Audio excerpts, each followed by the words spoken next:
Maghilak ang adlaw kung walay maaksidente sa Cebu South Coastal Road. Habig sa SRP, kini ang ipinayag ni Rekil Arce ang Pangulo sa Road Management Authority, CCTO, tungod sa kanunay matala nga disgrasya sa masakinan.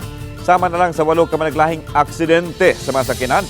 Nahitabo alas 7:45 ganing buntag sa CSCR, labi na habig sa viaduct padung sa amihanan nga biyahe nga nagkaangol usab sa mga nagmaniho sa sakay nga mga motorsiklo. Giulagway niya kini nga record-breaking ang dungan nga vehicular accident sa maglahing area sa mga oras. Gitan-aw nga rason mao ang pagdali sa mga motorista aron dili malate sa ilahang trabaho. Kung pananglitan, di yun kalikayan, maapiki na yun, bahala na lang malate. Dili na lang yun na, apson lang yun nato, kay maug yun ay usasad sa mga hinungdan nga musamot ang traffic kay ito naman, nagbangga naman mo, yun na gani.